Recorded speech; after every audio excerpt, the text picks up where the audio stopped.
ایک Indian chief secretary آیا جی مدھیہ پردیش کا. اس کو کسی نے کہا کہ میں بھی اسی سروس کا ہوں. اس نے مجھے ٹیلی فون کیا, I want to meet you جی. تو میں نے اس کو کہا, میں نے کہا یہ تمہارے پالیٹیشین کے ساتھ تمہارے تعلقات کیسے ہیں اسی. اس نے مجھے کہا لیٹ می ٹیل یو سم تھنگ جی شفان. ہی سیڈ جب ہندوستان آزاد ہو گیا تو ہوم منسٹر تھا سردار پٹیل. سردار پٹیل کو تمام اس کی پارٹی کے لوگ گئے, کانگریس پارٹی کے, انہوں نے کہا یہ آئی سی ایس آفیسر جو ہیں انہوں نے راج کے ساتھ مل کر کے ہم کو مارا ہے, ہم کو لاٹھی چارج کیا ہے, ہم کو انہوں نے اذیت پہنچائی ہے, ہم کو جیلوں میں بھیج دیا ہے.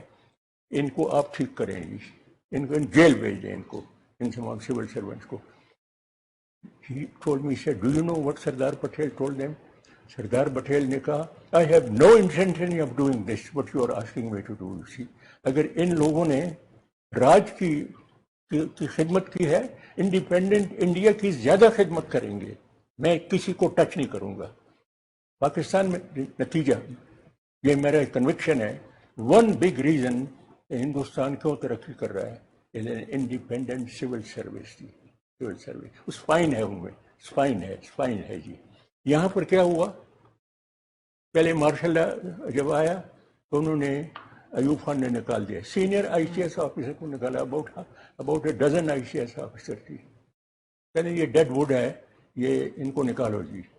اس کے بعد یحییٰ خان نے کیا 303, یحییٰ خان نے 303 جی. اس کے بعد elected Prime Minister Zulfikar Ali Bhutto sacked 1,400 civil servants without any inquiry, without any investigation. تو اب اس سروس سے کیا, اس نے جناح صاحب نے کہا تھا پشاور میں جی, سول سرونٹ کو ایڈریس کیا تھا, اس نے کہا you are the backbone of Pakistan. Ministers will come and minister will go, but you will always be there. وہ بیک بون کو انہوں نے توڑ دیا ہے جی. Civil servant now has no backbone.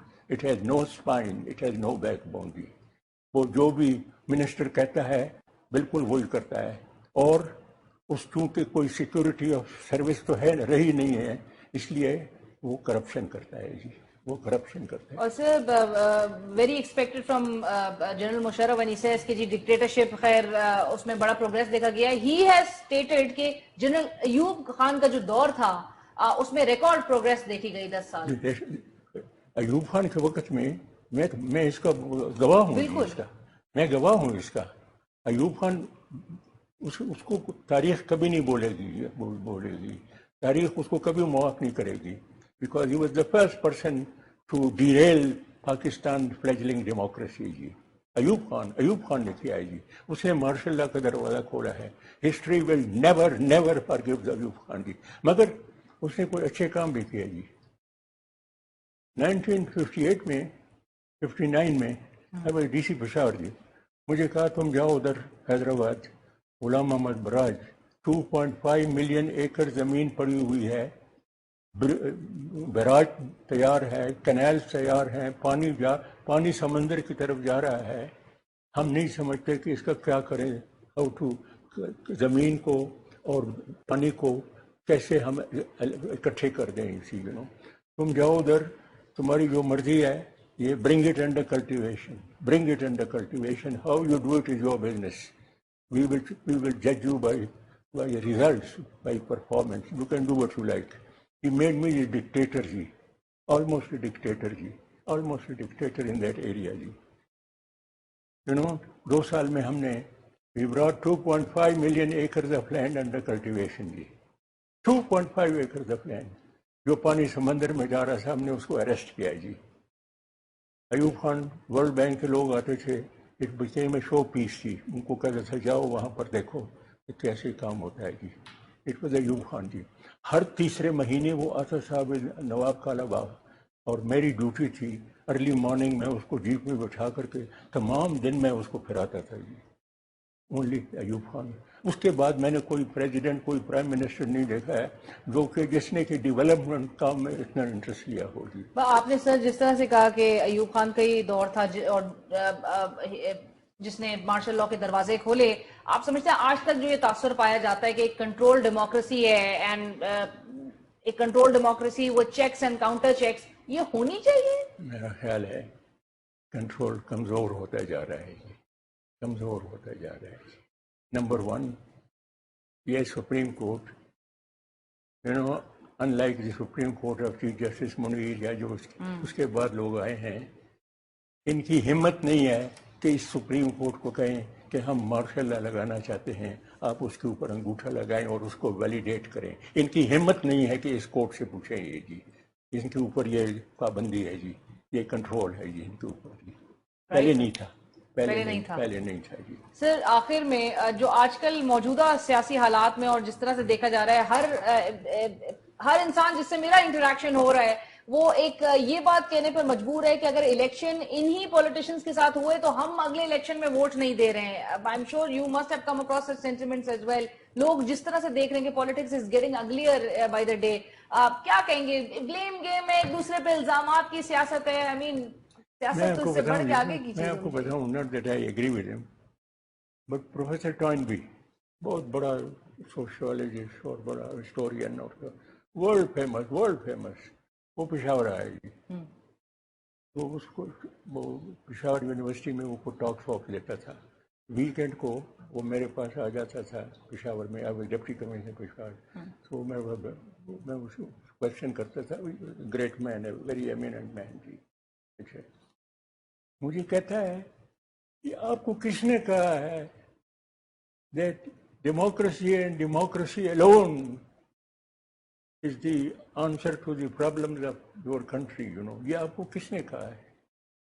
کہتا ہے do you know western Europe میں ڈیموکریسی آئی جب ان کے امپائر سے وہ تو انہوں نے امپائر بنائے تھے long before they became democratic جی. اچھا، اور تمام پیسہ ویسا جو ہے کلونیل کنٹری سے ان سے واپس لے کر کے اپنے گھر لے گئے تھے اور اپنے آپ کو مضبوط کر دیا، اور انہوں نے بہت پرابلم سے ان کو سالو کر دیا تھا، بہت پرابلم کو سالو کر دیا تھا.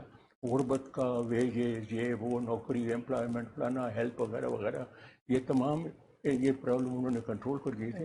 اس کے بعد انہوں نے ڈیموکریسی جو تھی، تو مجھے پروفیسر ٹوائن بھی کہتا تھا this is a luxury that only the world, rich and wealthy countries of Western Europe can afford, you see.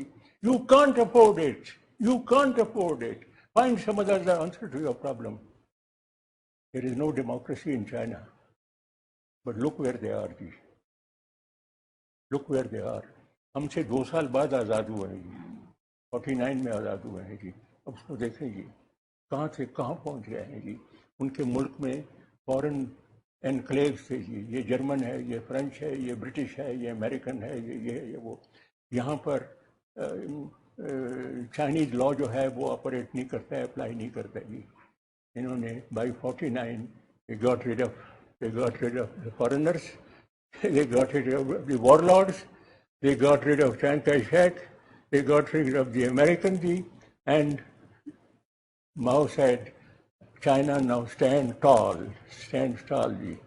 اس کے بعد اب انہوں نے کنسنٹریٹ کیا آن ڈیولپمنٹ. اینڈ امریکہ مقروض ہے، امریکہ مقروض ہے جی. تو پروفیسر ٹوائنبی نے مجھے کہا کہ یہ ضروری نہیں، یہ کہیں کتاب میں نہیں لکھا ہوا، نہ قرآن شریف میں لکھا ہوا ہے اور نہ یہ بائبل میں لکھا ہوا ہے کہ یہ خواہ ڈیموکریسی جو ہے this is a luxury which people in western Europe can afford. امریکہ جو تھا چلے گئے وہاں پر رچ کنٹری وہاں کے جو لوگ تھے ان کو میسکر کر دیا ریڈ انڈین کو. اس کے بعد جی لوگ تھوڑے تھے، زمین بہت زیادہ تھی، ریسورسز تھے، یہ تھا وہ تھا، دے کوڈ افورڈ جی. اچھا بات یہ ہے even there they fought a civil war on slavery, they fought a civil war and they fought a war of independence, the American against the British تو اس کو ٹریٹ کر رہے تھے کالونی امریکہ کو جی. تو بات یہ ہے کہ میں کہتا ہوں آل رائٹ چلیں کریں جی، لیکن پیریاڈیکلی یہ جیسے اب ہوا ہے نا جی، یہ ہونا چاہیے. نہ صرف یہ کہ ایک کرپٹ الیکٹڈ پرائم منسٹر کو ٹاپل کریں، not through the army but through the Supreme Court, the reborn Supreme Court G.